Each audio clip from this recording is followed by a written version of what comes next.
Las manos de Carmen sangraban mientras cosía bajo la tenue luz de una vela que se consumía lentamente, pero no podía detenerse. Cada puntada era una promesa susurrada a sus hijas dormidas. Solo un poco más, mis niñas, solo un poco más y tendremos suficiente para escapar. Eran las 3 de la mañana y había estado trabajando durante 18 horas continuas, sus dedos entumecidos moviéndose automáticamente sobre la tela mientras su mente calculaba desesperadamente cuántos vestidos más necesitaría completar para juntar el dinero necesario para huir de la casa de doña Elena para siempre. Pero esta noche, mientras el mundo dormía y ella luchaba contra el agotamiento que amenazaba con vencerla, no sabía que en pocas horas su vida cambiaría de maneras que jamás habría podido imaginar. No sabía que su escape desesperado la llevaría directo a los brazos del hombre que estaba destinado a amarla, un guerrero apache que había estado esperándola sin saberlo durante años. Todo había comenzado 6 meses atrás, cuando la muerte de su esposo la había dejado sin nada más que deudas y 2 pequeñas hijas que alimentar. Miguel Torres había sido un hombre bueno pero imprudente, un carpintero que había gastado sus ahorros en una inversión fallida justo antes de morir de fiebre. Carmen, que había dedicado su vida a ser esposa y madre, se encontró súbitamente sola en un mundo que no ofrecía oportunidades para viudas jóvenes con niños pequeños. Doña Elena Vega había aparecido como su salvadora, una mujer mayor que poseía una próspera casa de costura en el pueblo de San Rafael. Había ofrecido a Carmen trabajo y vivienda para ella y sus hijas, un arreglo que había parecido providencial en su momento de mayor desesperación. Pero lo que Carmen había interpretado como generosidad cristiana se había revelado rápidamente como una forma sofisticada de esclavitud. Elena la tenía trabajando desde antes del amanecer hasta altas horas de la noche, pagándole apenas lo suficiente para sobrevivir mientras le cobraba cantidades exorbitantes por la comida y el alojamiento que proporcionaba. Cada mes, Carmen terminaba debiendo más dinero del que había ganado, atrapada en un ciclo de deuda que parecía diseñado para mantenerla prisionera para siempre. Pero lo que más la atormentaba no era su propia situación, sino el efecto que esta vida estaba teniendo en Sofía y Luna. Sus gemelas de 6 años, que una vez habían sido niñas alegres y curiosas, ahora se movían por la casa como pequeños fantasmas, hablando en susurros para no molestar a doña Elena, comiendo las sobras que les eran permitidas, durmiendo en un rincón del taller de costura porque no había espacio para ellas en ningún otro lugar. Esa mañana, mientras Carmen trabajaba en un vestido de boda particularmente elaborado, había escuchado a Sofía preguntarle a Luna si se acordaba de cuando tenían su propia casa, cuando podían reírse sin miedo, cuando su mamá les cantaba canciones de cuna en lugar de coser hasta que sus ojos se llenaran de lágrimas por el cansancio. El comentario inocente de su hija había sido como una puñalada en el corazón. Carmen se había dado cuenta con horror de que estaba fallándoles a las únicas personas en el mundo que realmente importaban. No estaba protegiendo a sus hijas. Estaba permitiendo que sus infancias fueran robadas día tras día, puntada tras puntada. Esa había sido la noche en que tomó la decisión que cambiaría todo. Había contado secretamente el dinero que había logrado esconder durante meses, moneda por moneda guardada en un pequeño frasco enterrado bajo el suelo de tierra del taller. No era mucho, pero tal vez sería suficiente para llegar a la ciudad más cercana, donde podría encontrar trabajo honesto y una vida digna para sus hijas. El plan era simple. Terminaría todos los encargos pendientes esa noche, tomaría a las niñas antes del amanecer, y se marcharían mientras Elena aún dormía. No era robo, había trabajado por cada centavo que se llevaría. Pero sabía que Elena no lo vería de esa manera, y que si las descubría antes de que pudieran escapar, las consecuencias serían terribles. Mientras cosía esa última noche, Carmen se permitió soñar por primera vez en meses. Se imaginó despertando a Sofía y Luna con besos en lugar de gritos de Elena, dándoles un desayuno abundante en lugar de las migajas que normalmente recibían, viendo sus caritas iluminarse cuando les dijera que eran libres, que nunca más tendrían que vivir con miedo. Pero los sueños, como Carmen estaba a punto de descubrir, tienen una forma cruel de transformarse en pesadillas cuando menos se espera. El sol comenzaba a asomar en el horizonte cuando finalmente completó la última puntada del vestido de novia. Sus manos temblaban por el agotamiento y sus ojos ardían por la falta de sueño, pero había terminado. Todo estaba listo para su escape. Se acercó al rincón donde sus hijas dormían abrazadas una a la otra, sus rostros angelicales iluminados por los primeros rayos de luz dorada que se filtraban por la ventana. «Despierten, mis amores», susurró, acariciando suavemente sus mejillas. «Vamos a hacer un viaje especial». Sofía abrió sus grandes ojos oscuros, tan parecidos a los de su padre, y sonrió con la confianza absoluta que solo los niños pequeños pueden tener en sus madres. ¿A dónde vamos, mamá? A buscar nuestro hogar, respondió Carmen, su voz quebrada por la emoción. A buscar el lugar donde pertenecemos. Pero mientras recogía silenciosamente sus pocas pertenencias y guiaba a sus hijas hacia la puerta, no sabía que el destino tenía planes muy diferentes para ellas. No sabía que en lugar de encontrar refugio en la ciudad, se encontrarían perdidas en el bosque, al borde de la muerte por hambre y deshidratación. Y definitivamente no sabía que su momento de mayor desesperación sería el momento en que encontraría al hombre que había estado esperando toda su vida, un guerrero apache herido que cambiaría su súplica de por favor, llévame, trabajaré gratis en una declaración de amor que resonaría a través de las montañas. Eres la mujer que siempre esperé. La puerta se cerró silenciosamente detrás de ellas mientras comenzaban su jornada hacia un futuro incierto, sin saber que cada paso las acercaba más al destino que las estaba esperando en el corazón del territorio apache. 3 días después, cuando Carmen tropezó por última vez y cayó de rodillas sobre la tierra húmeda del bosque, supo que había llevado a sus hijas a la muerte. Las provisiones que había logrado empacar en su huida desesperada se habían agotado el día anterior, y el pequeño arroyo que habían estado siguiendo con la esperanza de que las llevara a un pueblo se había secado hasta convertirse en un lecho de piedras agrietadas que se burlaba de su sed creciente. Sofía y Luna ya no lloraban. Era una señal aterradora porque significaba que sus pequeños cuerpos estaban conservando cada gota de energía para las funciones vitales más básicas. Se aferraban a ella como pequeños koalas, sus bracitos delgados rodeando su cuello, sus respiraciones cada vez más laboriosas contra su pecho. Carmen podía sentir cómo sus propias fuerzas se desvanecían, pero seguía caminando porque detenerse significaría admitir la derrota, y no podía hacer eso mientras sus hijas dependieran de ella. Fue entonces cuando escuchó el gemido. Al principio pensó que era su imaginación, una alucinación producida por la deshidratación y el agotamiento. Pero el sonido se repitió, bajo y gutural, claramente humano y claramente en problemas. Siguió el sonido a través de los árboles, cada paso requiriendo una fuerza de voluntad que no sabía que poseía, hasta que encontró la fuente. Un hombre yacía al pie de un barranco rocoso, su cuerpo poderoso contorsionado en una posición que hablaba de una caída violenta. Su piel era bronceada por el sol del desierto, su cabello negro como la noche caía suelto sobre sus hombros, y llevaba ropas de cuero que nunca había visto antes pero que inmediatamente identificó como diferentes, exóticas, pertenecientes a un mundo que existía más allá de las fronteras de su experiencia limitada. Una flecha sobresalía de su hombro izquierdo, y sangre seca manchaba su camisa de cuero. Sus ojos estaban cerrados, pero su pecho se alzaba y bajaba con un ritmo irregular que indicaba que estaba vivo, aunque claramente en grave peligro. Carmen se acercó cautelosamente, con Sofía y Luna aún aferradas a ella como bebés asustados. El hombre era obviamente un guerrero, su cuerpo hablaba de años de entrenamiento y combate, y no tenía forma de saber si era amigo o enemigo. Pero cuando abrió los ojos y la miró directamente, lo que vio en esas profundidades oscuras no fue amenaza sino una vulnerabilidad que reconoció inmediatamente. Era el mismo tipo de desesperación que había visto en su propio espejo durante los últimos meses, la mirada de alguien que había perdido demasiado y que estaba luchando simplemente por encontrar una razón para continuar existiendo. Por favor, susurró Carmen, su voz áspera por la sed pero clara en su determinación. No sé quién eres o de dónde vienes, pero mis hijas y yo estamos perdidas. Estamos muriendo. Se tragó el orgullo que había sido su único recurso durante años de humillación bajo el techo de doña Elena. Por favor, llévame. Trabajaré gratis. Haré cualquier cosa que necesites. Solo, por favor, no dejes que mis niñas mueran aquí. El hombre la estudió durante un largo momento, sus ojos moviéndose desde su rostro hasta las pequeñas figuras aferradas a ella, evaluando no solo su situación sino algo más profundo. Cuando finalmente habló, su voz tenía una calidad resonante que parecía venir desde las profundidades de su pecho, y habló en un español perfectamente claro pero teñido con un acento que ella no podía identificar. ¿Cómo te llamas?, preguntó, sin responder directamente a su súplica. Carmen Torres, respondió inmediatamente, sus instintos maternales haciendo que agregara, estas son mis hijas, Sofía y Luna.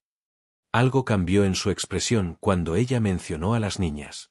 Sus ojos se suavizaron casi imperceptiblemente, y Carmen se dio cuenta de que había tocado algo en él, algún recuerdo o dolor que resonaba con su propia situación desesperada. Soy Amaru, le dijo finalmente. Y parece que el destino nos ha encontrado a ambos en nuestro momento más oscuro. Se las arregló para incorporarse parcialmente, aunque el movimiento obviamente le causó un dolor considerable. Con manos que temblaban ligeramente por el esfuerzo, sacó una pequeña cantimplora de cuero de su cinturón y se la ofreció. Agua, dijo simplemente. Para las niñas primero. Carmen tomó la cantimplora con manos temblorosas, inmediatamente llevándola a los labios resecos de Sofía, luego de Luna. El agua era fresca y limpia, el sabor más dulce que cualquier cosa que hubiera probado en su vida. Solo después de que sus hijas hubieran bebido, permitió que algunas gotas tocaran su propia garganta. Hay más donde vine, dijo Amaru, observando su autocontrol maternal con una expresión que ella no podía descifrar. Pero necesito tu ayuda tanto como tú necesitas la mía. Señaló la flecha en su hombro con una sonrisa irónica que no alcanzó sus ojos. Enemigos de mi tribu. Una emboscada cuando regresaba de una misión comercial. Logré escapar, pero... Se encogió de hombros, un gesto que inmediatamente lamentó cuando el movimiento le causó una mueca de dolor. Carmen evaluó la situación con la rapidez de alguien que había aprendido a tomar decisiones difíciles bajo presión. Este hombre necesitaba atención médica, y ella tenía algunas habilidades básicas de curación que había aprendido cuidando a su esposo durante su enfermedad final. Era una oportunidad, tal vez la única que tendrían. Puedo ayudarte, dijo con más confianza de la que sentía. Sé algo sobre heridas. Pero necesitaré suministros, un lugar seguro para trabajar. Amaru la estudió durante otro momento largo, y Carmen tuvo la extraña sensación de que estaba siendo evaluada de maneras que no comprendía completamente. Finalmente, asintió. Mi campamento está a medio día de camino hacia el norte. Allí tendrás todo lo que necesitas. Su voz tomó una cualidad más formal, casi ceremonial. Te ofrezco protección, Carmen Torres. Para ti y para tus hijas. A cambio, me ayudarás a sanar, y después. Se detuvo, como si estuviera considerando cuidadosamente sus próximas palabras. ¿Y después? Preguntó Carmen, sosteniendo su mirada directamente. Después veremos qué tipo de mujer eres realmente, respondió, y había algo en su tono que hizo que sintiera un escalofrío que no tenía nada que ver con el frío de la mañana. Lo ayudó a ponerse de pie, sorprendida por su altura y por la fuerza que aún poseía a pesar de su herida. Cuando se apoyó contra ella para estabilizarse, pudo oler su piel, cuero, humo de madera, y algo más salvaje que hacía que su pulso se acelerara de maneras que no había experimentado desde la muerte de su esposo.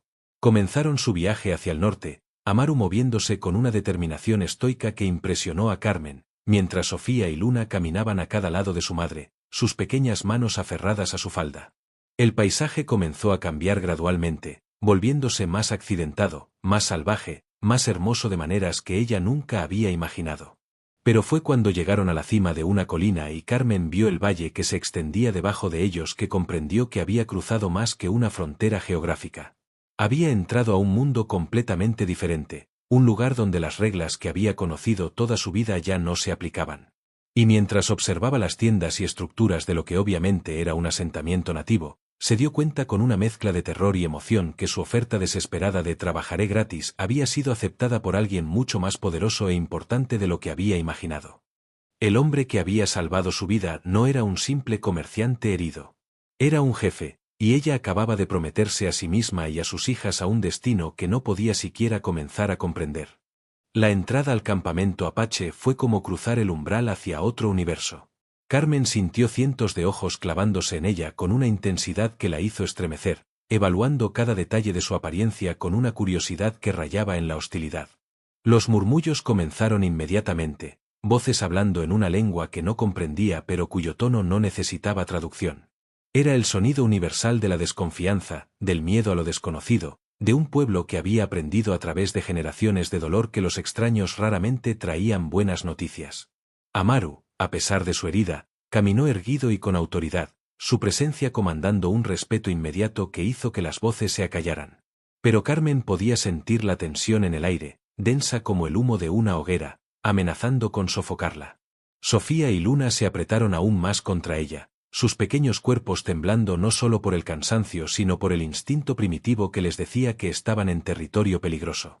La tienda de Amaru era más grande que las otras, construida con pieles curtidas hasta alcanzar una suavidad imposible y decorada con símbolos que hablaban de estatus y poder. Cuando entraron, Carmen se sintió inmediatamente abrumada por la riqueza de texturas y aromas: cuero curtido perfectamente, hierbas secas colgando del techo, el residuo aromático de inciensos ceremoniales que creaban una atmósfera casi sagrada. Pero fue cuando comenzó a limpiar la herida de Amaru que el mundo exterior desapareció completamente. Sus manos, entrenadas por años de trabajo delicado con agujas y tijeras, se movían con una precisión sorprendente mientras removía la flecha con cuidado infinito. Amaru no emitió un solo sonido durante el procedimiento, pero Carmen podía ver el dolor reflejado en la tensión de su mandíbula, en la forma en que sus puños se cerraban hasta que los nudillos se volvían blancos. Había algo hipnótico en la vulnerabilidad masculina, en tener el poder de aliviar el sufrimiento de este guerrero que obviamente estaba acostumbrado a ser quien protegía a otros. Cuando finalmente terminó de vender la herida con tiras de tela limpia, sus manos se demoraron un momento más de lo necesario en su piel bronceada, sintiendo el calor que irradiaba de su cuerpo, la fuerza que pulsaba debajo de la superficie incluso en su estado debilitado. Las primeras noches en el campamento fueron una educación en supervivencia que Carmen nunca había imaginado necesitar. Cada gesto, cada palabra, cada mirada tenía significados que ella estaba desesperada por descifrar. Las mujeres de la tribu la observaban con una mezcla de curiosidad y recelo que la mantenía constantemente alerta. No había hostilidad abierta, pero tampoco había bienvenida. Era como existir en un limbo social donde su estatus era tan incierto como su futuro. Sofía y Luna, sin embargo, parecían adaptarse con la flexibilidad natural de los niños. La primera mañana, mientras Carmen trabajaba reorganizando las pertenencias de Amaru con la eficiencia de alguien acostumbrada a mantener hogares impecables, sus hijas habían desaparecido. El pánico que sintió fue inmediato y visceral, pero antes de que pudiera comenzar a buscarlas frenéticamente, escuchó sus risas mezclándose con las de otros niños. Las encontró en el centro del campamento, participando en un juego que parecía involucrar piedras y palos pero que claramente tenía reglas complejas que sus hijas estaban aprendiendo con la velocidad de esponjas pequeñas. Los niños apache las habían aceptado con la simplicidad característica de la infancia, donde las diferencias de idioma y cultura se volvían irrelevantes ante la alegría compartida del juego. Pero fue la tercera noche cuando Carmen comprendió verdaderamente en qué tipo de mundo había entrado. Amaru había insistido en que ella durmiera en su tienda, una decisión que había causado murmullos incómodos entre la tribu pero que él había hecho cumplir con una autoridad que no admitía cuestionamientos. Carmen había hecho una cama improvisada para ella y sus hijas en el lado opuesto de la tienda, respetando la privacidad de su anfitrión mientras mantenía a sus niñas cerca. Fue despertada por voces furiosas afuera de la tienda, una discusión en apache que subía de volumen hasta convertirse casi en gritos. Amaru se despertó inmediatamente, su mano moviéndose instintivamente hacia el cuchillo que mantenía al alcance incluso mientras dormía. Cuando salió para enfrentar la perturbación, Carmen pudo escuchar su voz cortando a través del caos con una autoridad que hizo que el silencio cayera inmediatamente. No entendía las palabras, pero no necesitaba traducción para comprender que la discusión había sido sobre ella. Cuando Amaru regresó, su expresión era sombría, y Carmen sintió que su estómago se hundía con la certeza de que su tiempo de gracia había terminado. En lugar de explicaciones o disculpas, Amaru se acercó a donde ella estaba sentada, sus ojos buscando los suyos en la penumbra de la tienda iluminada solo por las brasas moribundas del fuego central. Cuando habló, su voz tenía una cualidad nueva, más íntima, cargada con emociones que ella no podía nombrar completamente. El aire entre ellos se cargó con una electricidad que Carmen no había sentido desde los primeros días de su matrimonio, cuando el mundo había parecido lleno de posibilidades infinitas. Amaru extendió su mano hacia ella, no como un comando sino como una invitación, y cuando sus dedos se tocaron, sintió una corriente que viajó desde la punta de sus dedos hasta el centro de su pecho. No hubo palabras porque no eran necesarias. En sus ojos, Carmen vio una hambre que no tenía nada que ver con comida, una soledad que hacía eco de la suya propia, una vulnerabilidad que él raramente permitía que otros vieran. Y por primera vez desde la muerte de su esposo, se sintió no como una viuda desesperada o una refugiada agradecida, sino como una mujer deseada por un hombre que valía la pena desear a su vez. El momento se rompió con la llegada inesperada de una figura que entró a la tienda sin anunciarse, moviéndose con la confianza de alguien que tenía derecho a estar allí. Era una mujer apache, hermosa de una manera que hizo que Carmen se sintiera inmediatamente inadecuada, vestida con ropas ceremoniales que hablaban de estatus y pertenencia. Sus ojos se movieron desde Amaru hasta Carmen con una evaluación tan fría y calculada que hizo que la temperatura de la tienda pareciera descender varios grados. Cuando habló, fue directamente a Amaru, pero sus palabras llevaban un veneno que no necesitaba traducción. Carmen no comprendía el idioma, pero comprendió perfectamente el mensaje. Esta mujer no era solo cualquier miembro de la tribu. Era alguien que tenía derecho sobre Amaru, alguien cuya presencia convertía la situación de Carmen de precaria a potencialmente peligrosa. Y mientras observaba la interacción entre ellos, viendo la familiaridad incómoda, la historia compartida que existía en cada gesto y mirada, Carmen se dio cuenta de que su oferta desesperada de trabajar gratis había sido aceptada por un hombre que ya tenía obligaciones, compromisos, y una vida que no incluía lugar para una viuda refugiada con 2 hijas pequeñas. La realidad de su situación se asentó sobre ella como una manta pesada y sofocante. No era solo una invitada en este mundo, era una intrusa, y había llegado el momento de descubrir exactamente qué precio tendría que pagar por la salvación que había suplicado tan desesperadamente. El nombre de la intrusa era Paloma, y su sola presencia transformó la atmósfera de la tienda como una tormenta que se acerca sin avisar. Carmen no necesitaba entender apache para comprender que cada palabra que salía de los labios de esta mujer era un territorio marcado, una reclamación de propiedad sobre el hombre que había salvado su vida. La forma en que Paloma se movía por el espacio, tocando objetos con familiaridad casual, reorganizando cosas que ya estaban perfectamente ordenadas, era una demostración silenciosa pero devastadoramente clara de que este lugar había sido suyo mucho antes de que Carmen llegara con sus súplicas desesperadas. Amaru escuchaba en silencio, su rostro una máscara de control que no revelaba nada de lo que pensaba o sentía. Pero Carmen había pasado suficiente tiempo observándolo durante su curación como para reconocer las pequeñas señales, la tensión casi imperceptible en sus hombros, la forma en que sus dedos se flexionaban inconscientemente, la línea dura de su mandíbula que aparecía cuando estaba conteniendo emociones fuertes. La conversación terminó abruptamente cuando Paloma se volvió hacia Carmen, sus ojos oscuros evaluándola con una frialdad que hizo que se sintiera como un insecto siendo examinado antes de ser aplastado. No dijo nada directamente, pero su sonrisa fue más aterradora que cualquier amenaza verbal podría haber sido. Era la sonrisa de alguien que sabía exactamente cuál era su posición en la jerarquía social y que estaba completamente segura de su capacidad para eliminar cualquier competencia. Después de que Paloma se fue, el silencio en la tienda se volvió tan denso que Carmen podía escuchar su propio pulso martillando en sus oídos. Sofía y Luna, que habían permanecido acurrucadas en su rincón durante toda la confrontación, finalmente se atrevieron a moverse, sus pequeños cuerpos buscando el consuelo de su madre con la intuición animal que tienen los niños para detectar peligro. Amaru rompió el silencio con una voz que parecía venir desde muy lejos, como si estuviera hablando a través de una distancia que era más emocional que física. Le explicó, en pocas palabras cuidadosamente elegidas, que Paloma había sido su prometida antes de que él partiera en la misión comercial que había resultado en su herida. El matrimonio había sido arreglado por las familias, una unión que fortalecería las alianzas tribales y aseguraría la continuidad de líneas de sangre importantes. Carmen sintió que algo se rompía en su pecho, una esperanza que ni siquiera había sabido que estaba albergando. Por supuesto que un hombre como Amaru ya tenía compromisos. Por supuesto que su mundo no tenía espacio para una intrusa desesperada que no ofrecía nada más que trabajo gratuito y gratitud. Había sido estúpida al permitir que sus pensamientos vagaran hacia posibilidades que nunca habían existido fuera de su imaginación privada. Pero entonces Amaru hizo algo inesperado. Se acercó a donde ella estaba sentada con sus hijas, se arrodilló frente a ella para quedar a la altura de sus ojos, y habló con una intensidad que hizo que todo lo demás desapareciera del mundo. Le dijo que las promesas hechas por otros no eran las mismas que las promesas elegidas por el corazón. Que había pasado años cumpliendo con obligaciones que habían sido decididas sin consultarlo, viviendo una vida que había sido planeada por otros para satisfacer necesidades políticas más que personales. Y que por primera vez desde que podía recordar, había encontrado algo que quería proteger no por deber sino por elección. Sus palabras cayeron sobre Carmen como lluvia en tierra seca, despertando esperanzas que había intentado sofocar. Pero antes de que pudiera responder, antes de que pudiera siquiera procesar completamente lo que él estaba diciendo, el mundo exterior irrumpió nuevamente en su burbuja frágil.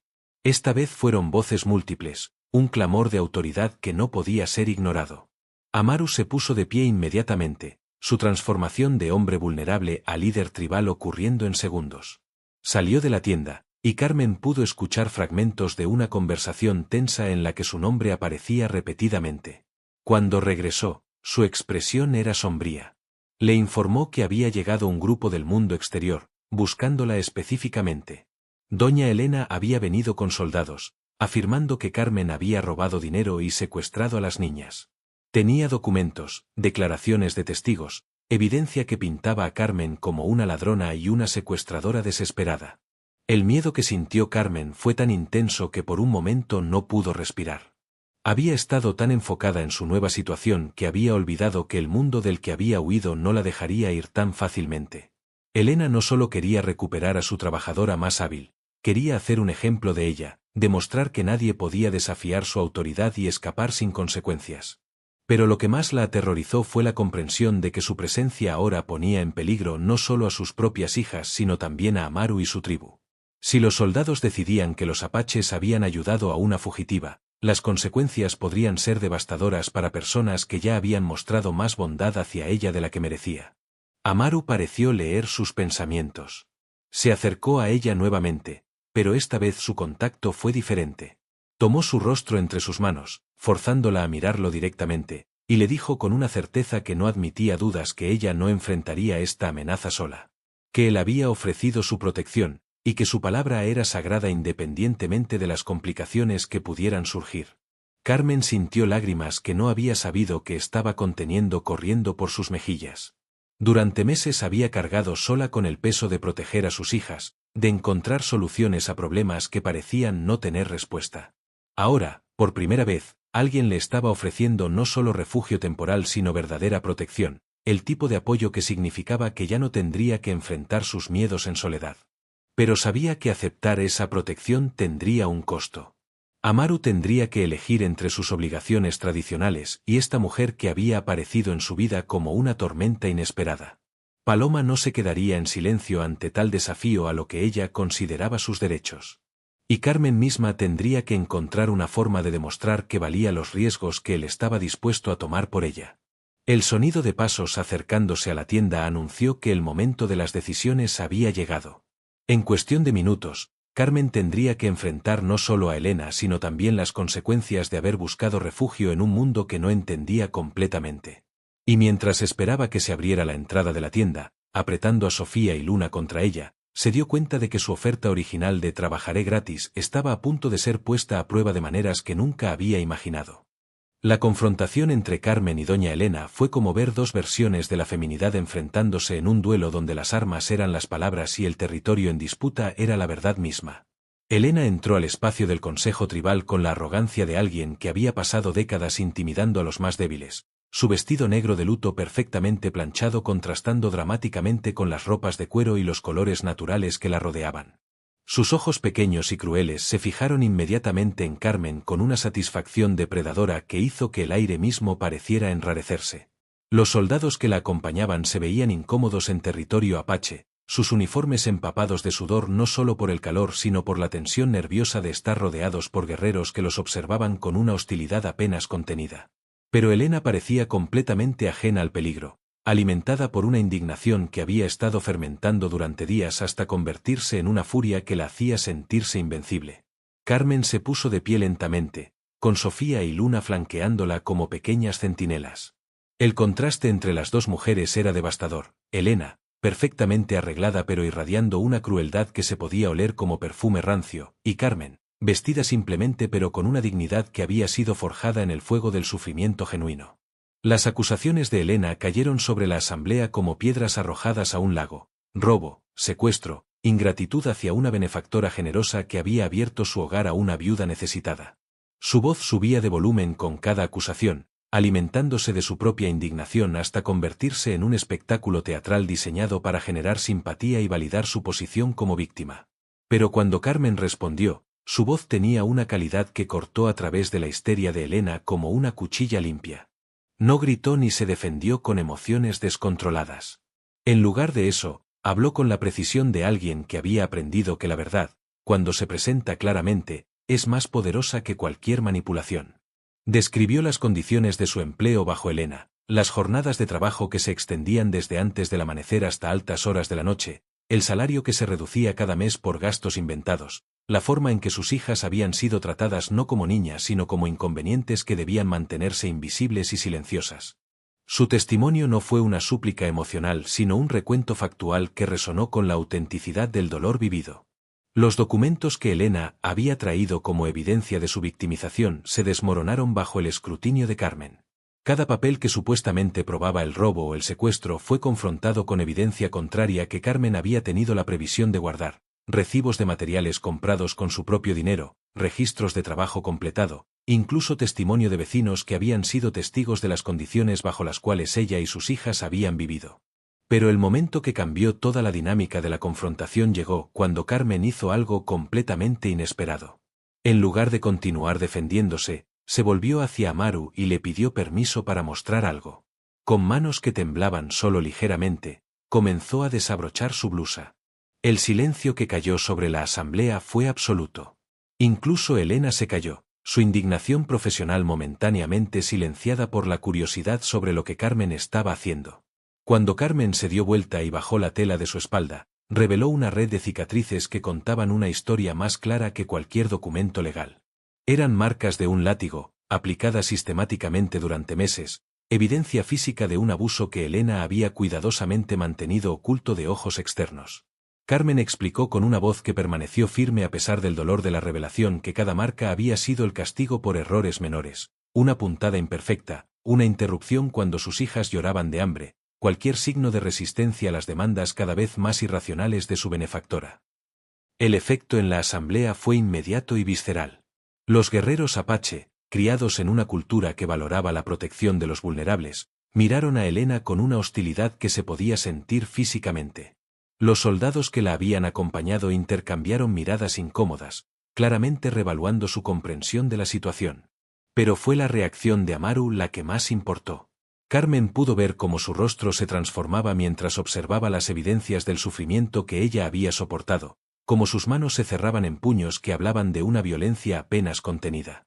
Cuando se acercó a ella para ayudarla a cubrirse nuevamente, sus dedos rozaron suavemente una de las cicatrices más prominentes, y en ese contacto íntimo Carmen sintió una promesa tácita de que nunca más tendría que soportar tal tratamiento. Elena, enfrentada con evidencia que no podía refutar ni explicar, cambió de táctica con la velocidad desesperada de alguien que ve que su narrativa cuidadosamente construida se desmorona. En lugar de continuar con las acusaciones de robo, comenzó a apelar a la decencia y las obligaciones cristianas, argumentando que Carmen tenía el deber de regresar para pagar sus deudas y enseñar a sus hijas los valores apropiados. Fue entonces cuando apareció una figura que nadie había esperado, el coronel Vázquez, que había estado observando los procedimientos desde las sombras con una paciencia depredadora. Su entrada cambió inmediatamente toda la dinámica de la situación, no porque trajera nueva autoridad legal sino porque su presencia reveló motivaciones que habían estado ocultas bajo la superficie de las acusaciones de Elena. Vázquez no miró a Elena ni a los soldados. Sus ojos se fijaron exclusivamente en Carmen con una intensidad que hizo que la piel se le erizara con alarmas primitivas. Cuando habló, fue directamente a ella, ignorando completamente los protocolos diplomáticos y las jerarquías tribales que debería haber respetado. Su propuesta fue presentada como generosidad, pero cada palabra goteaba con una posesividad que hizo que el estómago de Carmen se revolcara. Le ofreció su protección personal, un matrimonio que resolvería todos sus problemas legales y le daría a sus hijas un futuro apropiado. Su tono sugería que esta era una oferta que no podía rechazar, una solución que beneficiaba a todos los involucrados. Pero Carmen pudo ver la verdad en sus ojos. Este hombre no estaba motivado por la justicia o la compasión. Había estado esperando esta oportunidad, usando la situación creada por Elena como una excusa para reclamar algo que había deseado durante mucho tiempo.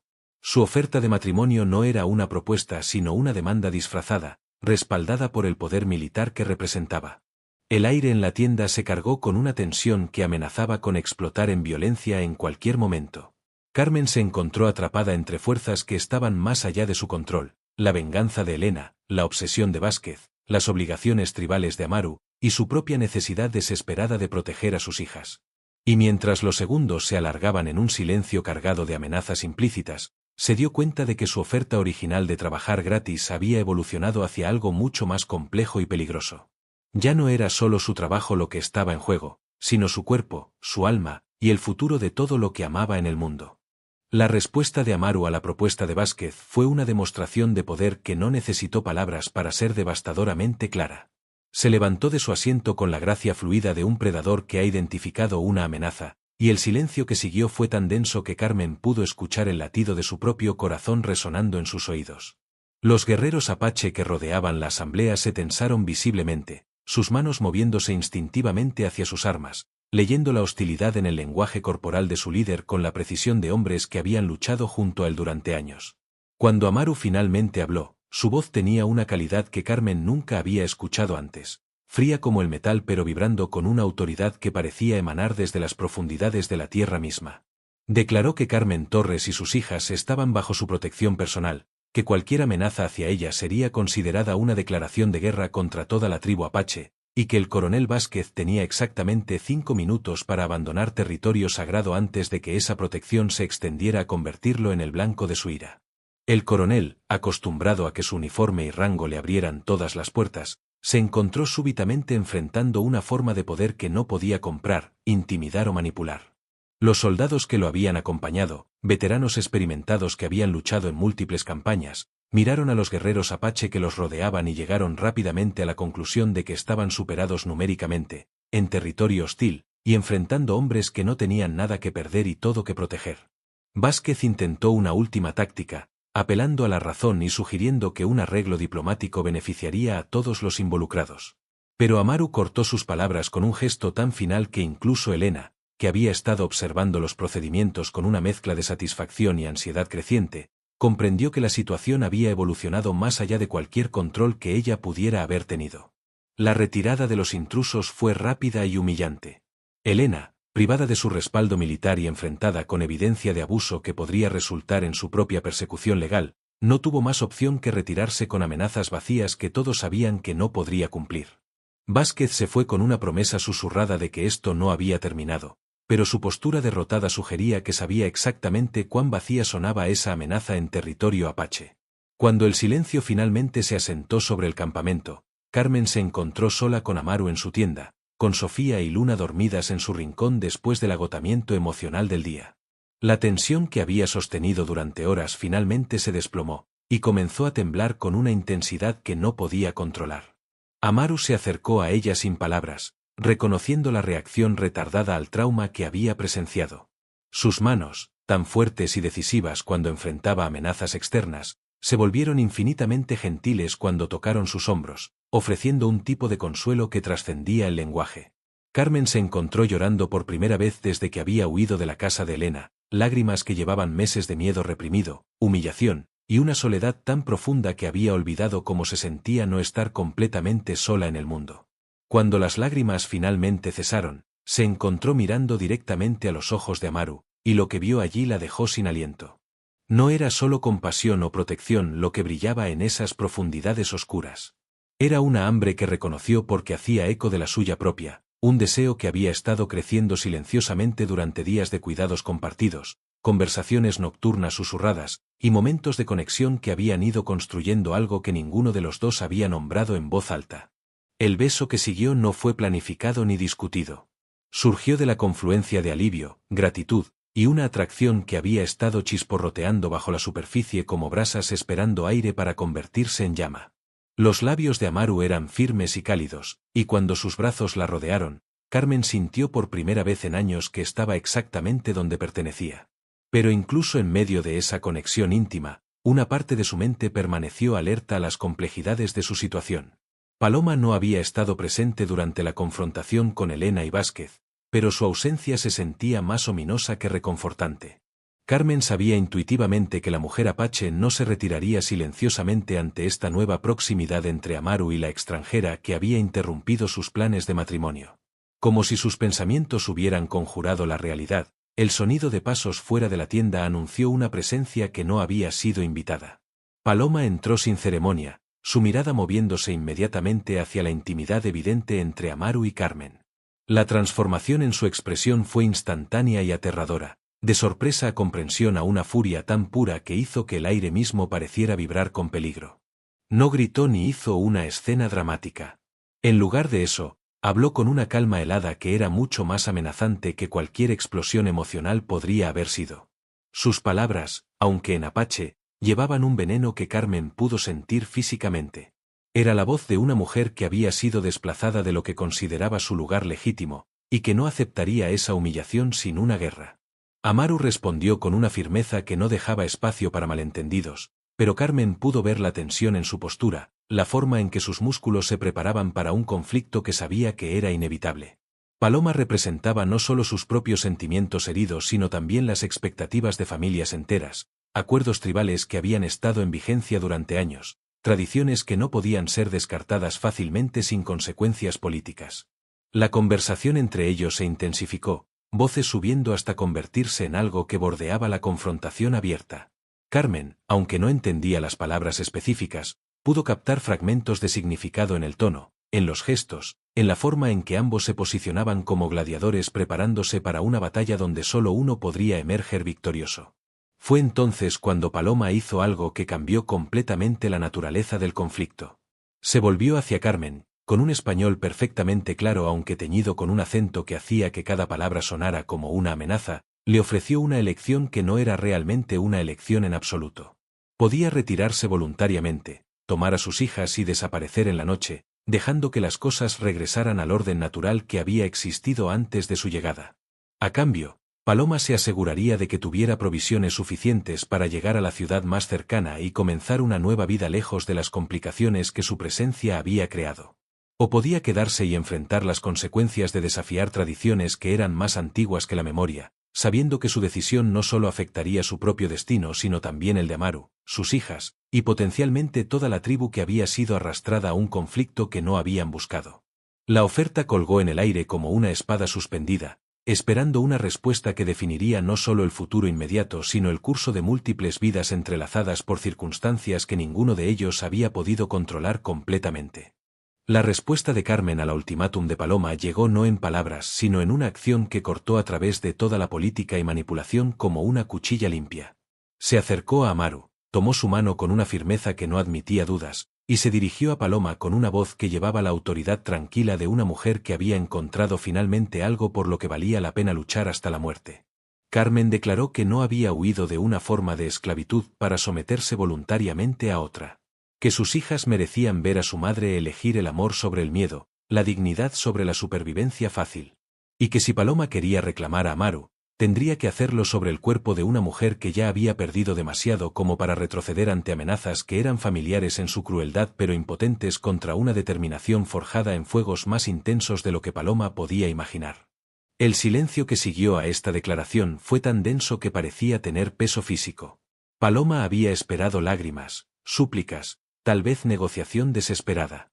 No había anticipado encontrarse con una resolución que rivalizaba con la suya propia en intensidad, pero que la superaba en legitimidad emocional. La viuda refugiada se había transformado ante sus ojos en una rival digna, y esa transformación cambió instantáneamente toda la dinámica del conflicto. Pero Paloma no había llegado tan lejos en la política tribal siendo fácilmente desalentada. Si no podía intimidar a Carmen para que se retirara voluntariamente, encontraría otras formas de eliminar la amenaza que representaba. Su sonrisa, cuando finalmente apareció, fue tan fría y calculada que hizo que la temperatura de la tienda pareciera descender varios grados. Los días que siguieron fueron una educación en guerra psicológica que Carmen nunca había imaginado necesitar. Paloma no atacó directamente, era demasiado inteligente para eso. En lugar de eso, comenzó una campaña de 1000 heridas pequeñas, cada una diseñada para demostrar a Carmen exactamente cuán fuera de lugar estaba en este mundo que no comprendía.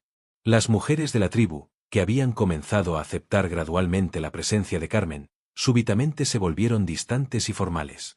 Conversaciones se detenían cuando ella se acercaba, sonrisas se volvían forzadas, y ayuda que antes se ofrecía libremente ahora tenía que ser solicitada explícitamente. Paloma había tejido hábilmente una red de presión social que hacía que cada día fuera una prueba de resistencia emocional. Pero fue a través de Sofía y Luna que Paloma lanzó su ataque más devastador. Los niños de la tribu, influenciados por comentarios aparentemente inocentes de los adultos, comenzaron a excluir a las gemelas de sus juegos. No era crueldad abierta, sino algo más sutil y por lo tanto más doloroso, la creación de una barrera invisible que recordaba constantemente a las niñas que eran diferentes, que no pertenecían realmente, que su presencia era tolerada más que bienvenida. Carmen observó cómo la alegría se desvanecía gradualmente de los rostros de sus hijas, cómo sus personalidades naturalmente extrovertidas se replegaban hacia una cautela defensiva que le rompía el corazón. Sofía, que había florecido con la atención y aceptación de otros niños, ahora se aferraba a la falda de su madre con una ansiedad que hablaba de rechazo experimentado demasiado joven. Luna, siempre más reservada, se volvió casi muda, sus grandes ojos siguiendo cada movimiento de los adultos con una vigilancia que ningún niño de 6 años debería necesitar desarrollar. Amaru intentó contrarrestar la campaña de Paloma, pero se encontró en una posición imposible. Como líder, no podía dictar los sentimientos personales de su pueblo sin arriesgar su propia autoridad. Como hombre enamorado, no podía proteger completamente a Carmen de consecuencias sociales sin confirmar las acusaciones de que había sido debilitado por su influencia. Cada acción que tomaba en defensa de ella se convertía en evidencia de que Paloma tenía razón sobre el efecto corrosivo de su presencia en la estructura tribal. La tensión llegó a su punto de ruptura una noche cuando Carmen despertó para encontrar que Sofía había desaparecido de su lugar junto a Luna. El pánico que sintió fue inmediato y visceral, impulsándola fuera de la tienda en una búsqueda frenética que despertó a medio campamento. La encontró finalmente en el borde del territorio tribal, sentada sola bajo las estrellas con lágrimas silenciosas corriendo por sus mejillas. Cuando Carmen se acercó, Sofía le preguntó con la terrible claridad de la inocencia si habían hecho algo malo para merecer que todos los dejaran de querer. Si tal vez deberían irse para que el hombre bueno que las había salvado no tuviera más problemas por su culpa. Sus palabras fueron como puñaladas en el corazón de Carmen, cada una dirigida con la precisión inconsciente de un niño que no entiende la crueldad adulta pero que absorbe sus efectos como una esponja. Carmen abrazó a su hija y le prometió que encontraría una forma de arreglar las cosas, que no permitiría que nadie las hiciera sentir no deseadas nunca más. Pero mientras caminaban de regreso al campamento, con Sofia's pequeña mano confiada en la suya, Carmen sabía que había llegado el momento de una confrontación final con Paloma. La encontró esperándola fuera de la tienda de Amaru, como si hubiera sabido que este momento era inevitable. A la luz de las estrellas, las dos mujeres se enfrentaron con una honestidad que había estado ausente de todos sus encuentros anteriores. Ya no había pretensiones de cortesía o maniobras políticas sutiles. Era simplemente dos madres protegiendo lo que consideraban suyo por derecho. Paloma habló primero, su voz llevando una mezcla de respeto reconociente y determinación implacable. Reconoció el coraje de Carmen, su dedicación a sus hijas, incluso su genuino amor por Amaru. Pero le explicó que el coraje no era suficiente para superar realidades que habían existido mucho antes de su llegada y que continuarían mucho después de su partida. Carmen escuchó en silencio, permitiendo que Paloma presentara su caso completo antes de responder. Cuando finalmente habló, fue con una calma que sorprendió a ambas mujeres. Le dijo a Paloma que entendía su posición, que respetaba su amor por Amaru y su dedicación a las tradiciones de su pueblo. Pero que había algo que Paloma no había considerado en todos sus cálculos cuidadosos. Carmen había aprendido durante su tiempo en el campamento que la verdadera fuerza no venía de aferrarse desesperadamente a lo que se tenía, sino de estar dispuesta a luchar por lo que se merecía. Y que por primera vez en su vida, había encontrado algo que merecía esa lucha, algo que justificaba cualquier riesgo o sacrificio que pudiera requerirse. La conversación fue interrumpida por el sonido de cascos acercándose al campamento, múltiples jinetes moviéndose con una velocidad que sugería urgencia o amenaza. Ambas mujeres se volvieron hacia el sonido, sus diferencias personales súbitamente insignificantes ante la posibilidad de peligro externo. Un explorador apache apareció de la oscuridad, su caballo empapado en sudor y él mismo sangrando de una herida en el brazo. Sus primeras palabras, gritadas hacia las tiendas donde los líderes tribales estaban despertando, confirmaron los peores temores de Carmen. El coronel Vázquez había regresado, pero esta vez no había venido solo. Traía consigo una columna completa de soldados federales, artillería, y provisiones para un asedio prolongado. Su intención era clara: si no podía tener a Carmen a través de la diplomacia, la tomaría por la fuerza, y destruiría a cualquiera que se interpusiera en su camino. La guerra personal entre Carmen y Paloma se había vuelto irrelevante ante una amenaza que podría aniquilar a toda la tribu. Y mientras los gritos de alarma resonaban a través del campamento, Ambas mujeres se dieron cuenta de que tendrían que poner a un lado sus diferencias si querían que alguna de ellas sobreviviera para ver el amanecer. El campamento apache se transformó en cuestión de minutos de un asentamiento pacífico a una fortaleza en preparación para la guerra.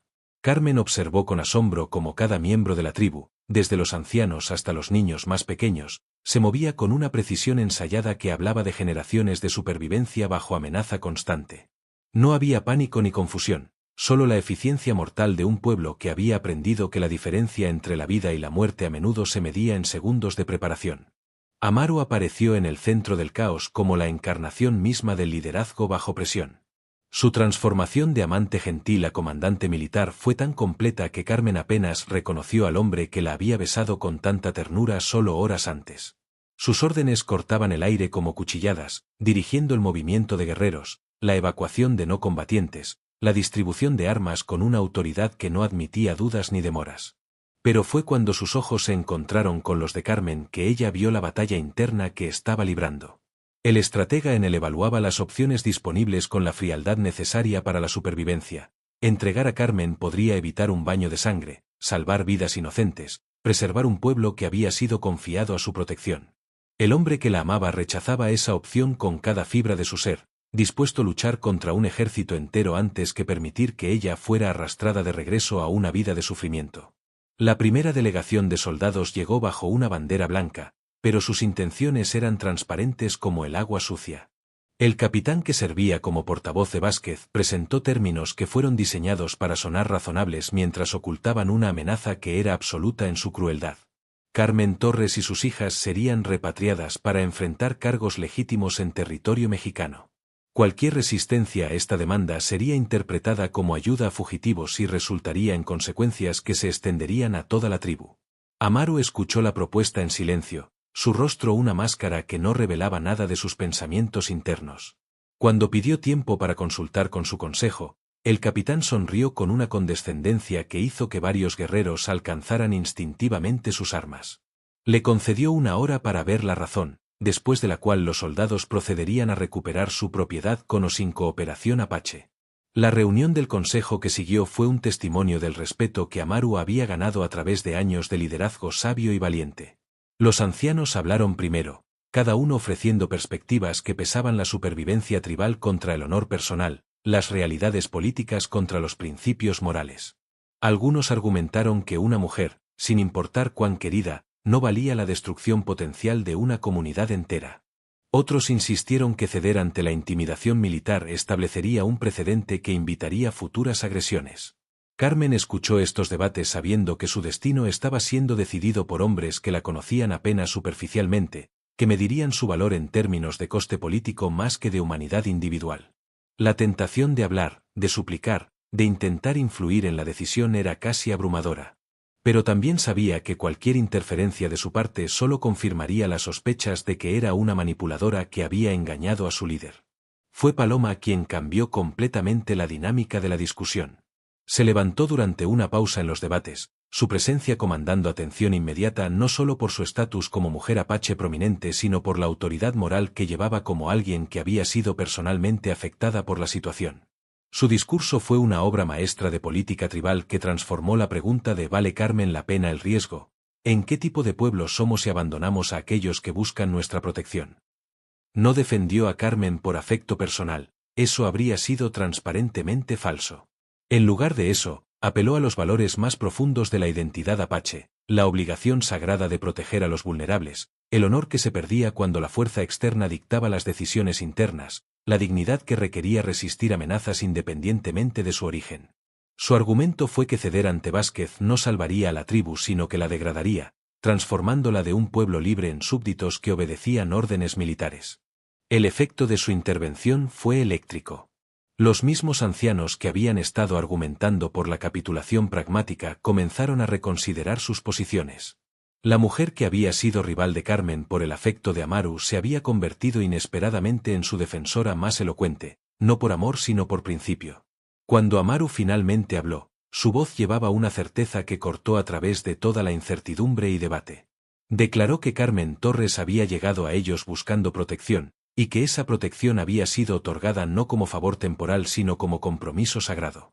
que los valores que definían a su pueblo no podían ser negociados bajo amenaza, independientemente de las consecuencias que esa firmeza pudiera traer.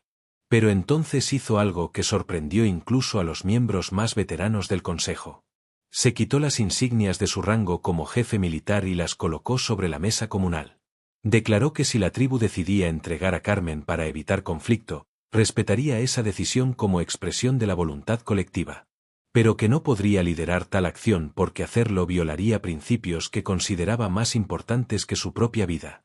La renuncia implícita creó un silencio tan profundo que Carmen pudo escuchar su propio pulso martillando en sus oídos. Amaru estaba ofreciendo sacrificar no solo su posición sino potencialmente su lugar en la tribu antes que participar en su entrega.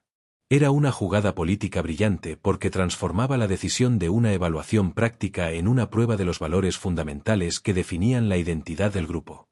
El voto, cuando finalmente se tomó, fue unánime. La tribu lucharía. No por Carmen específicamente, sino por el principio que ella representaba, el derecho de los oprimidos a encontrar refugio, la obligación de los fuertes de proteger a los vulnerables, la dignidad que se perdía cuando el miedo dominaba sobre la justicia. Cuando el capitán regresó para recibir su respuesta, encontró no a un líder tribal dispuesto a negociar sino a un pueblo preparado para la guerra. La respuesta de Amaru fue breve y clara: Carmen Torres permanecería bajo protección apache, y cualquier intento de tomarla por la fuerza sería resistido con todos los recursos disponibles. El capitán se retiró con amenazas de aniquilación total, pero Carmen pudo ver incertidumbre en sus ojos. Había venido esperando intimidar a salvajes divididos y había encontrado en su lugar una resistencia unificada que complicaba significativamente sus órdenes. La batalla que se avecinaba no sería la conquista fácil que Vázquez había prometido a sus superiores. Mientras los preparativos finales para el asedio comenzaban, Carmen se encontró cara a cara con Paloma una vez más. Pero esta vez no había hostilidad entre ellas. Solo el reconocimiento mutuo de mujeres que habían encontrado algo más importante que sus diferencias personales. Paloma extendió su mano en un gesto de alianza, y cuando Carmen la tomó, ambas sabían que habían forjado un vínculo que trascendía la rivalidad romántica. Juntas, verían si el amor podía sobrevivir al fuego de la guerra, y si una mujer que había llegado suplicando trabajo gratuito merecía realmente el sacrificio que una tribu entera estaba dispuesta a hacer por ella. La primera salva de artillería despertó a Carmen de un sueño intranquilo, el sonido del metal desgarrando el aire seguido por el impacto devastador de proyectiles diseñados para quebrar tanto piedra como espíritu. El campamento apache había sido transformado durante la noche en una fortaleza improvisada, utilizando cada ventaja natural del terreno montañoso para crear campos de fuego superpuestos y rutas de escape que solo los nativos conocían. Pero incluso con todas las preparaciones, el poder de fuego moderno que Vázquez había traído era una demostración brutal de cómo la tecnología podía nivelar el campo de batalla entre la experiencia guerrera y la superioridad numérica. Carmen se movía a través del caos con una calma que la sorprendía incluso a ella misma.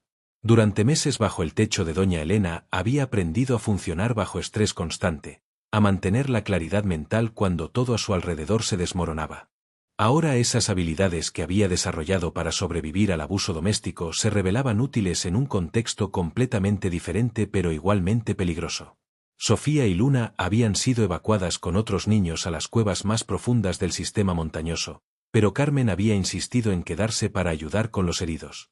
Su experiencia cuidando la herida de Amaru había revelado habilidades curativas naturales que ahora se volvían cruciales cuando los doctores tribales se vieron abrumados por el volumen de bajas. Sus manos, que habían cosido telas delicadas durante años, ahora suturaban carne desgarrada con la misma precisión meticulosa. Pero era su conocimiento íntimo del coronel Vázquez lo que se reveló como su contribución más valiosa a la defensa. Durante los años en que había estado obsesionado con ella, Carmen había observado sus patrones de comportamiento, sus fortalezas tácticas y, crucialmente, sus debilidades psicológicas. Sabía que era un hombre que se enorgullecía de su planificación meticulosa pero que se volvía imprudente cuando las cosas no salían según su diseño original. Compartió esta inteligencia con Amaru durante una pausa en el bombardeo, explicándole cómo Vázquez respondería a diferentes tipos de resistencia, qué tácticas lo frustrarían más, donde era probable que cometiera errores si se le presionaba de las maneras correctas. Su análisis no era académico sino visceralmente personal, informado por años de estar al alcance de un depredador que había estado esperando pacientemente su oportunidad. Amaru transformó estas percepciones en una estrategia de defensa que explotaba sistemáticamente cada quirk psicológico que Carmen había identificado. En lugar de resistir el asedio frontalmente, los Apache comenzaron una serie de ataques de guerrilla diseñados específicamente para provocar al coronel hasta llevarlo a acciones imprudentes. Cada emboscada, cada trampa, cada movimiento aparentemente desesperado estaba calculado para empujar a Vázquez hacia el tipo de error que su arrogancia inevitablemente crearía. La efectividad de esta estrategia se hizo evidente cuando el coronel, frustrado por las pérdidas crecientes y la resistencia inesperadamente sofisticada, comenzó a tomar riesgos que un comandante más experimentado habría evitado. Dividió sus fuerzas para ataques simultáneos en múltiples frentes, dispersando su ventaja numérica. Ordenó asaltos frontales contra posiciones defendidas cuando la paciencia habría sido más efectiva. Cada decisión impulsiva lo llevaba más profundo hacia la trampa que Carmen y Amaru habían tejido usando su propia personalidad como cebo. Pero fue durante el tercer día del asedio cuando Carmen hizo la contribución que transformaría completamente el curso del conflicto. Mientras atendía a un guerrero herido que había logrado infiltrarse en las líneas enemigas, escuchó información que hizo que su sangre se helara.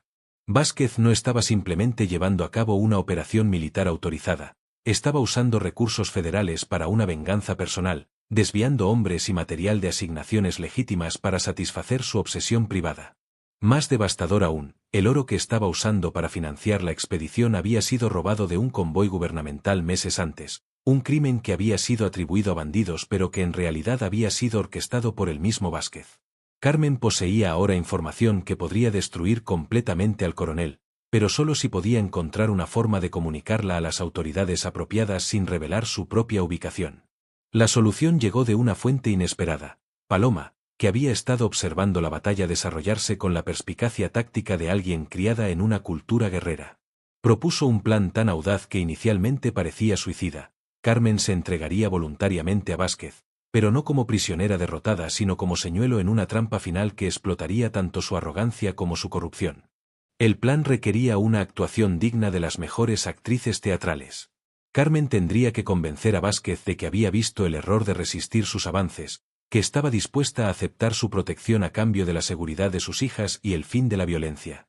Una vez que estuviera en su presencia, revelaría su conocimiento de sus actividades criminales, pero no como amenaza sino como oferta de alianza, su silencio a cambio de condiciones mejoradas. La brillantez del plan residía en su comprensión de la psicología de Vázquez. Un hombre tan narcisista que creía que toda mujer eventualmente sucumbiría a sus encantos no podría resistir la validación de tener a Carmen aparentemente sometiéndose voluntariamente después de tanto tiempo de resistencia. Su necesidad de saborear esa victoria lo haría vulnerable de maneras que ningún ataque militar directo podría lograr. Amaru inicialmente rechazó el plan con una vehemencia que hizo temblar las paredes de la tienda. La idea de permitir que Carmen se pusiera deliberadamente en manos del hombre que la había estado cazando le resultaba insoportable. Pero Carmen persistió, argumentando que era la única estrategia que ofrecía la posibilidad de victoria decisiva en lugar de supervivencia prolongada pero precaria. La discusión entre ellos se intensificó hasta convertirse en algo que bordeaba la pelea, no porque no se amaran sino porque se amaban demasiado. Amaru no podía soportar la idea de perderla después de haberla encontrado finalmente. Carmen no podía vivir sabiendo que su presencia había resultado en la muerte de personas inocentes cuando tenía el poder de prevenir más derramamiento de sangre. Fue Paloma quien rompió el impasse con una observación que cortó directamente al corazón del asunto. Señaló que el plan de Carmen no era solo sobre tácticos o supervivencia, era sobre recuperar agencia personal después de años de ser víctima de circunstancias que no había podido controlar. Por primera vez en su vida adulta, tenía la oportunidad de no solo escapar de un depredador sino de destruirlo completamente usando las mismas obsesiones que él había usado para atormentarla. Cuando Carmen finalmente caminó bajo bandera blanca hacia las líneas federales, llevaba consigo más que información sobre corrupción militar. Llevaba la determinación de una mujer que había descubierto que el verdadero poder no venía de la sumisión sino de la elección consciente de cuándo y cómo luchar. Su oferta de trabajar gratis estaba a punto de revelar su verdadero precio, nada menos que la destrucción completa del hombre que había creído poseerla. La tienda del comando de Vázquez era un santuario de ego militar donde cada objeto había sido dispuesto para proyectar autoridad y poder. Mapas detallados cubrían las paredes, marcados con movimientos de tropas y posiciones enemigas que revelaban una mente táctica que, a pesar de sus defectos personales, comprendía genuinamente el arte de la guerra. Carmen entró a este espacio sabiendo que cada segundo de su actuación tendría que ser perfecto, que un solo gesto fuera de lugar podría revelar el engaño y terminar no solo con su vida sino con las esperanzas de todos aquellos que habían apostado su supervivencia a su plan. Vázquez la recibió con una sonrisa que era simultáneamente triunfante y depredadora, la expresión de un hombre que había esperado este momento durante tanto tiempo que había comenzado a dudar de que alguna vez llegara. Su uniforme estaba impecablemente planchado a pesar de los días de campaña, su cabello perfectamente peinado, cada detalle de su apariencia diseñado para proyectar el control absoluto que creía haber recuperado finalmente. Cuando habló, su voz tenía la calidad aceitosa de la satisfacción sexual, como si la sumisión aparente de Carmen fuera una forma de consumación que había estado anticipando con placer perverso. Carmen respondió con la actuación más importante de su vida, encarnando a una mujer quebrada por el peso de la responsabilidad hacia aquellos que habían sufrido por su causa. Habló de noches sin dormir torturada por la culpa, de lágrimas derramadas por cada guerrero apache herido, de la comprensión gradual de que su resistencia egoísta había causado dolor innecesario a personas inocentes. Sus palabras fueron diseñadas para alimentar exactamente las fantasías que Vázquez había estado nutriendo, la imagen de Carmen finalmente reconociendo su lugar apropiado y sometiéndose a la autoridad masculina superior. Pero entretejido a través de su aparente capitulación, Carmen comenzó a revelar información que hizo que la expresión de satisfacción de Vázquez se desvaneciera gradualmente. Mencionó casualmente conversaciones que había escuchado entre soldados sobre oro desaparecido, sobre órdenes que no habían llegado a través de canales oficiales, sobre recursos militares siendo utilizados para propósitos que parecían más personales que patrióticos. Cada revelación fue presentada no como acusación sino como observación preocupada de una mujer que simplemente quería entender la situación en la que se había encontrado. La brillantez de su aproximación residía en cómo explotaba la arrogancia fundamental de Vázquez. Un hombre tan convencido de su propia superioridad intelectual no podía concebir que una viuda costurera poseyera la sofisticación necesaria para manipularlo. Interpretó sus observaciones inocentes como evidencia de que había subestimado su inteligencia, lo que solo hacía que su eventual conquista pareciera más satisfactoria. Cuando Carmen reveló que sabía sobre el convoy robado, sobre los documentos falsificados, sobre la red de corrupción que se extendía hasta los niveles más altos del comando regional, Vázquez no sintió alarma sino admiración depredadora. Aquí estaba una mujer que no solo era hermosa sino también lo suficientemente inteligente como para apreciar completamente su genio criminal. Su conocimiento de sus secretos no era una amenaza sino una validación, prueba de que finalmente había encontrado una compañera digna de sus ambiciones. La trampa se cerró cuando Carmen sugirió que su conocimiento podría ser útil para él, que una mujer con su entendimiento de sus operaciones podría ser más valiosa como aliada que como simple posesión. Vázquez, embriagado por la posibilidad de tener tanto a Carmen como su complicidad intelectual, comenzó a revelar detalles de planes futuros que confirmaron todo lo que ella había sospechado y más. Había estado preparando esta expedición durante meses, desviando recursos de múltiples comandos, creando una red de lealtades compradas que se extendía hasta la capital federal. Su obsesión con Carmen era solo el catalizador, sus verdaderas ambiciones involucraban el establecimiento de un feudo personal en territorio fronterizo donde podría operar fuera del escrutinio de superiores que no apreciaban su visión. Cada palabra que salía de su boca era una sentencia de muerte autoimpuesta, evidencia que podría ser usada para destruir no solo su carrera sino toda la estructura de corrupción que había construido cuidadosamente durante años. Pero Vázquez estaba tan consumido por la fantasía de tener finalmente a Carmen como aliada y amante que no se daba cuenta de que estaba proporcionando las herramientas para su propia destrucción.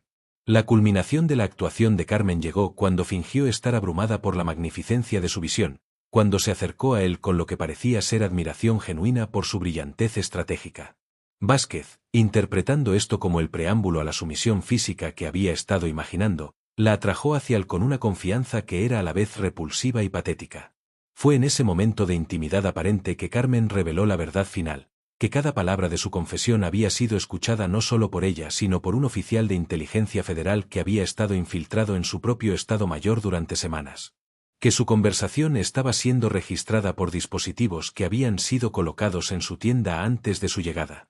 Que su victoria sobre ella era en realidad la consumación de una investigación que terminaría con su ejecución por traición. La transformación en el rostro de Vázquez fue instantánea y terrible. La comprensión llegó como un rayo de revelación que lo dejó paralizado por la magnitud de su error. Carmen había jugado perfectamente con su arrogancia, su misoginia, su necesidad narcisista de validación, convirtiéndolo en el arquitecto de su propia caída. Pero incluso mientras procesaba su derrota, Vázquez retuvo suficiente instinto de supervivencia como para reconocer que aún tenía cartas que jugar. Carmen podría haber orquestado su destrucción, pero ella estaba físicamente en su poder, sola excepto por guardias que aún le debían lealtad personal. Su último acto como hombre libre sería asegurar que la mujer que lo había humillado pagara el precio máximo por su osadía. El cuchillo que sacó de su cinturón brilló a la luz de las lámparas mientras se acercaba a Carmen con una sonrisa que ya no tenía nada de humano. Si iba a caer, se llevaría consigo a la mujer que había causado su destrucción.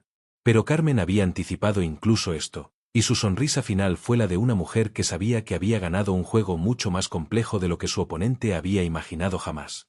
El sonido de cascos acercándose a toda velocidad anunció que la fase final de su plan estaba comenzando, y que el hombre que la había cazado durante tanto tiempo estaba a punto de descubrir que había sido la presa durante todo el tiempo. El rugido que cortó el aire nocturno no fue humano sino algo más primitivo y devastador, la voz de un guerrero apache que había descubierto que la mujer que amaba estaba en peligro mortal. Amaru irrumpió en la tienda del comando como una fuerza de la naturaleza desatada, su llegada tan súbita y violenta que por un momento pareció que había materializado de la oscuridad misma impulsado por la pura fuerza de su determinación protectora. El cuchillo de Vázquez nunca llegó a tocar a Carmen. Los reflejos entrenados en décadas de combate permitieron a Amaru interceptar el ataque con una precisión que habló de cientos de batallas similares donde la diferencia entre la vida y la muerte se medía en fracciones de segundo. El sonido del metal chocando contra metal resonó en la tienda como un gong, seguido inmediatamente por el ruido sordo de dos cuerpos colisionando con la fuerza de trenes de carga. Pero la verdadera batalla no era física sino psicológica, y se estaba librando en múltiples frentes simultáneamente. Mientras Amaru y Vázquez luchaban cuerpo a cuerpo, sus soldados afuera enfrentaban una revelación que estaba desmoronando sistemáticamente su estructura de comando. Las grabaciones que Carmen había mencionado no eran un farol. Oficiales federales genuinos estaban emergiendo de escondites donde habían estado documentando la corrupción de Vázquez durante semanas. El capitán que había servido como portavoz de Vázquez se encontró cara a cara con órdenes de arresto firmadas por generales cuya autoridad superaba cualquier lealtad personal que pudiera haber sentido hacia su comandante corrupto. Los soldados que habían seguido órdenes creyendo que estaban sirviendo a su país descubrieron que habían sido utilizados como herramientas en una empresa criminal que podría resultar en cortes marciales para todos los involucrados. La desintegración del ejército de Vázquez fue tan rápida como había sido su formación. Hombres que habían estado dispuestos a morir por lo que creían que era una causa legítima ahora enfrentaban la comprensión de que habían sido engañados, manipulados, convertidos en cómplices involuntarios de crímenes que mancharían sus carreras militares para siempre. La lealtad que había mantenido unida a su fuerza se evaporó como rocío al amanecer cuando la verdad se extendió a través de las filas. Dentro de la tienda, la lucha entre Amaru y Vázquez había evolucionado más allá del combate físico hacia algo más fundamental. Un enfrentamiento entre dos filosofías completamente diferentes sobre lo que significaba ser hombre. Vázquez luchaba con la desesperación de alguien que había definido su valor a través del poder sobre otros, especialmente mujeres. Amaru luchaba con la determinación tranquila de alguien que había encontrado su propósito en la protección de aquellos que amaba. Carmen observó el combate sabiendo que su resultado determinaría no solo su supervivencia física sino también el futuro de la nueva vida que había comenzado a construir en el territorio apache. Pero más que eso, era una prueba de si el amor que había florecido entre ella y Amaru era lo suficientemente fuerte como para sobrevivir a las fuerzas externas que habían estado conspirando para destruirlo desde el momento de su encuentro. La resolución llegó no a través de una demostración dramática de fuerza superior sino de la forma más apropiada posible, a través de la intervención de la justicia que Carmen había estado orquestando pacientemente durante días. Los oficiales federales que entraron a la tienda no encontraron a un héroe y un villano enzarzados en combate épico, sino a un criminal acorralado enfrentando las consecuencias inevitables de años de abuso de poder. Vázquez fue arrestado no como enemigo caído en batalla sino como lo que realmente era, un ladrón, un mentiroso, y un depredador que había usado su posición para satisfacer obsesiones personales a expensas de las instituciones que había jurado servir. Su imperio de corrupción se desmoronó en cuestión de horas, revelando una red de crímenes que se extendía mucho más allá de su obsesión con Carmen hasta incluir malversación de fondos, tráfico de armas, y docenas de otros delitos que aseguraron que nunca más sería una amenaza para nadie. Pero la verdadera victoria de Carmen no fue la caída de su perseguidor, sino la revelación de que había encontrado dentro de sí misma recursos que nunca había sabido que poseía. La mujer que había llegado al territorio apache suplicando trabajo gratuito había demostrado ser capaz de orquestar la destrucción de un imperio criminal, de forjar alianzas con rivales anteriores, de transformar su propia victimización en una arma que protegía no solo a sus hijas sino a una comunidad entera. Cuando los últimos soldados federales se retiraron, llevándose consigo tanto los arrestados como evidencia suficiente para procesar a docenas de cómplices, el Valle Apache se asentó en un silencio que era diferente de cualquier cosa que Carmen hubiera experimentado antes. No era la quietud tensa del miedo sino la calma profunda de la seguridad genuina, la paz que venía de saber que las amenazas habían sido no solo rechazadas sino eliminadas permanentemente. Amaru se acercó a ella en medio de esa quietud, sus ojos buscando los suyos con una intensidad que hablaba de emociones demasiado profundas para las palabras. Cuando finalmente habló, fue con una voz que llevaba el peso de la comprensión completa de lo que ella había arriesgado, de lo que había logrado, de lo que significaba tener una compañera que no solo podía ser protegida sino que también podía proteger. Le dijo que cuando la había encontrado en el bosque, había pensado que estaba salvando a una viuda desesperada y sus hijas.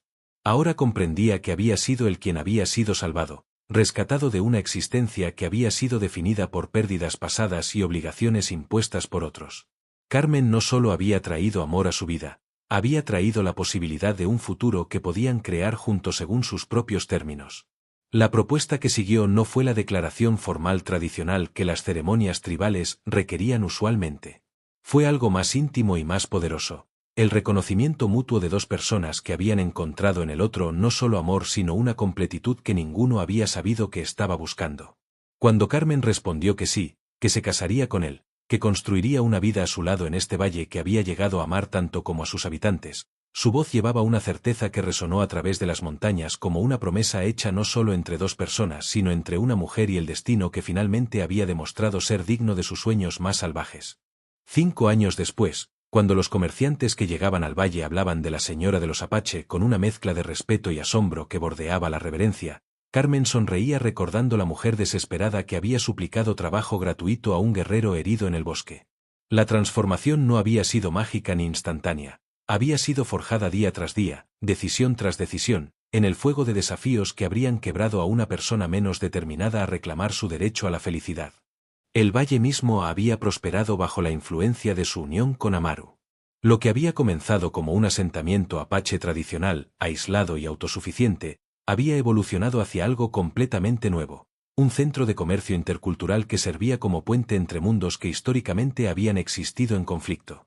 Carmen había aplicado las habilidades organizacionales que había desarrollado bajo la opresión de Doña Elena para crear redes comerciales que beneficiaban tanto a su pueblo adoptivo como a las comunidades mexicanas circundantes. Sus dones como costurera habían evolucionado hacia algo mucho más significativo. Las ropas ceremoniales que creaba ahora incorporaban técnicas tanto apache como mexicanas, creando un estilo híbrido que era buscado por coleccionistas hasta en la capital. Pero más importante que el éxito comercial era el simbolismo. Cada prenda que creaba era una declaración de que las culturas podían fusionarse sin que ninguna perdiera su esencia fundamental. Sofía y Luna, ahora niñas de 11 años, habían crecido completamente bilingües y biculturales, navegando entre mundos con una fluidez que Carmen apenas podía comprender. Sofía había heredado la curiosidad intelectual de su madre, pero aplicada a los misterios de la medicina tradicional apache. Pasaba horas con los curanderos tribales, absorbiendo conocimientos que eventualmente la convertirían en un puente entre la medicina nativa y las técnicas occidentales. Luna, siempre más reservada, había encontrado su vocación en la diplomacia. Su capacidad natural para escuchar más que hablar, para observar patrones en el comportamiento humano que otros pasaban por alto, la había convertido en una mediadora invaluable cuando surgían conflictos entre diferentes grupos. A los 11 años, ya servía como traductora no solo de idiomas sino de intenciones, ayudando a adultos a encontrar terreno común donde antes solo había existido desconfianza. Amaru había florecido como líder de maneras que habrían sido imposibles sin la influencia estabilizadora y expandida de Carmen. Su autoridad natural se había suavizado sin debilitarse, informada ahora por perspectivas que trascendían las tradiciones tribales sin rechazarlas. Juntos habían desarrollado un estilo de liderazgo que honraba el pasado mientras abrazaba las posibilidades del futuro. Pero fue en una tarde particular, mientras Carmen observaba a sus hijas jugar con niños apache en el río que corría a través del centro del valle, que la magnitud completa de su transformación la golpeó con la fuerza de una revelación. No era solo que hubiera escapado de la pobreza y el abuso, había descubierto dentro de sí misma reservas de fuerza, inteligencia y capacidad de liderazgo que nunca había sabido que poseía. La mujer que había cosido hasta que sus dedos sangraran para juntar dinero suficiente para huir ahora supervisaba talleres donde otras mujeres aprendían no solo técnicas artesanales sino también habilidades comerciales que les permitían lograr independencia económica. La viuda que había temblado ante las amenazas de Elena ahora negociaba tratados comerciales con autoridades gubernamentales que la buscaban específicamente por su reputación de justicia y competencia. Paloma se acercó a ella esa tarde, interrumpiendo sus reflexiones con una sonrisa que había evolucionado de rivalidad hostil a amistad genuina y profunda. La mujer que una vez había sido su enemiga más peligrosa ahora era su consejera más confiable, su aliada en proyectos que beneficiaban a toda la comunidad. Su propia historia de amor había florecido con un guerrero joven cuya devoción hacia ella rivalizaba con la de Amaru hacia Carmen. Juntas observaron el paisaje que se extendía ante ellas. Campos cultivados que alimentaban no solo a la tribu sino que generaban excedentes para el comercio, talleres donde se creaban productos que eran valorados en mercados distantes, una escuela donde niños de múltiples culturas aprendían juntos en un ambiente de respeto mutuo. Era la materialización de sueños que ninguna de las dos había sabido que era posible soñar. Cuando Amaru regresó de una expedición comercial esa noche, trajo consigo noticias que confirmaron lo que Carmen había comenzado a sospechar durante semanas. Las autoridades federales habían ofrecido reconocimiento oficial al valle como territorio autónomo, un estatus que legitimaría permanentemente los arreglos únicos que habían desarrollado. La propuesta incluía nombrar a Carmen como representante oficial en negociaciones futuras, reconocimiento formal de su papel como líder junto a Amaru. La oferta representaba la culminación de una transformación que había comenzado con una súplica desesperada en el bosque. Carmen Torres, que había llegado ofreciendo trabajar gratis a cambio de protección, ahora era reconocida por el gobierno federal como una líder digna de respeto y autoridad oficial. Su influencia se extendía mucho más allá del valle, siendo consultada por oficiales que buscaban replicar el éxito de su modelo de coexistencia intercultural. Pero cuando llegó el momento de responder a la oferta oficial, Carmen pidió tiempo para considerarla cuidadosamente. No porque dudara de su capacidad de cumplir con las responsabilidades, sino porque quería asegurar que cualquier decisión que tomara sirviera a los intereses de la comunidad que había llegado a amar más que su propia vida. Esa noche, sentada junto al fuego con Amaru, Sofía y Luna, reflexionó sobre el viaje extraordinario que la había llevado desde la desesperación más absoluta hasta una felicidad que superaba cualquier cosa que hubiera imaginado posible. Su oferta original de trabajaré gratis había sido respondida no solo con trabajo sino con amor, familia, propósito, y un futuro que se extendía ante ella lleno de posibilidades infinitas. Cuando finalmente se durmió en los brazos del hombre que la había salvado y que había sido salvado por ella a su vez, Carmen sonrió sabiendo que había encontrado algo mucho más valioso que la seguridad que había estado buscando. Había encontrado un lugar en el mundo donde su valor era reconocido, donde sus talentos eran celebrados, donde sus hijas podían crecer creyendo que cualquier sueño era posible si tenían el coraje de perseguirlo. La mujer que había llegado como refugiada se había convertido en reina, no a través de matrimonio o herencia sino a través del reconocimiento ganado de una comunidad que había llegado a depender de su sabiduría, su fuerza, y su capacidad infinita para transformar desafíos en oportunidades. Y mientras las estrellas brillaban sobre el valle que ahora era verdaderamente su hogar, Carmen Torres supo con certeza absoluta que había encontrado exactamente lo que siempre había estado buscando sin saberlo, un lugar donde podía ser completamente ella misma, amada por quien era realmente, y valorada por las contribuciones únicas que solo ella podía hacer al mundo.